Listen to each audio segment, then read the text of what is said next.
Hi all, welcome to Know Your Chemistry. So today we are going to discuss about polyamines and biogenic amines. The polyamines, pitrosine, spermidine, spermine. These are the main polyamines and these are aliphatic amines. Humans synthesize about 0.5 millimoles of spermine per day and all the polyamines which are synthesized from ornithine. That is the precursor molecule of polyamines are ornithine.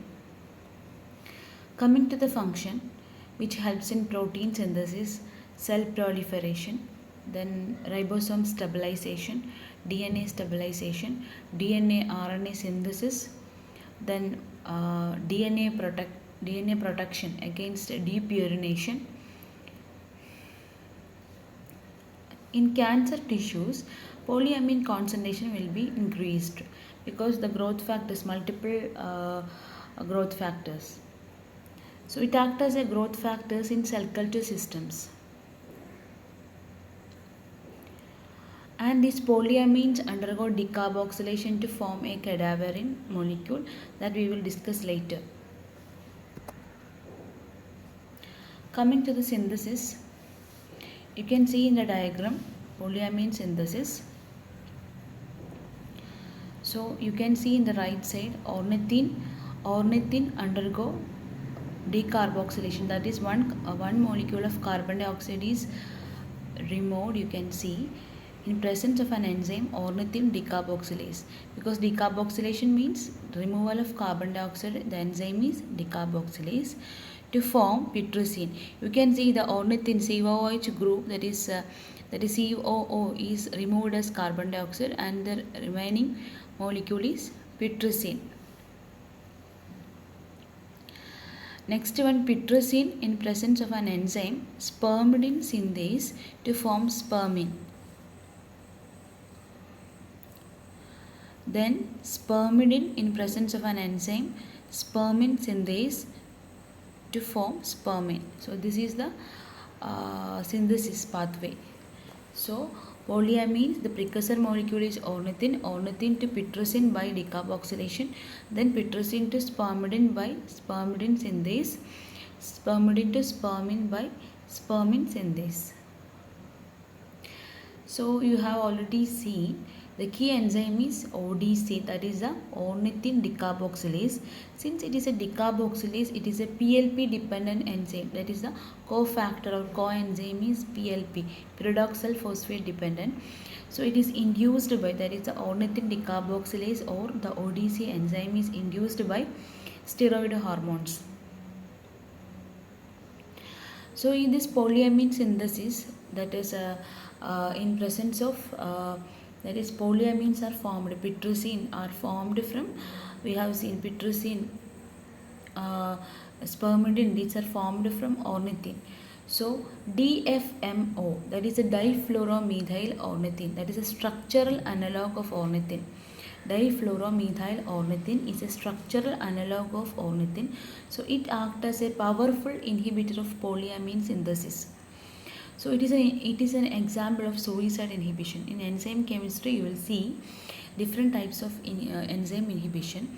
That is, suicide inhibition is the main type of irreversible inhibition. Irreversible type of enzyme inhibition.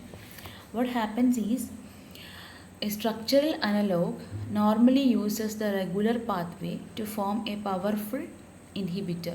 So normally ornithine has to combine with the ornithine decarboxylase enzyme to form pitrosine and continue the pathway. But in case of suicide inhibition, that is if the DFMO or the difluoromethyl ornithine comes, it will bind with the enzyme ornithine decarboxylase, the structural analog. Then they will utilize the normal pathway and it becomes more powerful inhibitor in presence of the enzyme ornithine decarboxylase. So this is very important. This enzyme inhibition is known as suicide inhibition. So trypanosomes and leishmania, these are the parasites. Leishmania donovani, trypanosome, different species. Trypanosoma brucei gambians, Trypanosoma cruzi. So different parasites, in case of different parasites, the half-life of ornithine decarboxylase is many hours. So in parasitic infections, we can use DFMO, that is a difluoromethyl ornithine. We can use for the for restrict the parasitic multiplication, because DFMO is difluoromethyl ornithine, that is structural analog of ornithine. So that will convert the that will inhibit the enzyme ornithine decarboxylase. Then what happens? Normal cell division, cell multiplication will be arrested. So it inhibit the polyamine synthesis, and the parasites cannot divide. And also pneumocystis carinii infection, also it will be uh, it can be used, that is a difluoromethyl ornithine. Coming to the biogenic amines. So what do you mean by biogenic amines? These biogenic amines, these are synthesized by decarboxylation of amino acids. So different amino acids undergo decarboxylation. Decarboxylation means removal of carbon dioxide to form biogenic corresponding biogenic amines. For example, serine.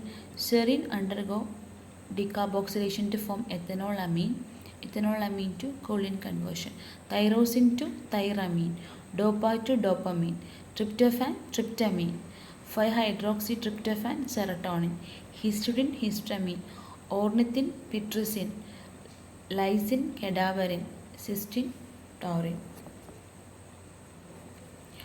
So if you like my class, please like, share and subscribe. If you have any comment, please you can ask at any time. Thank you so much.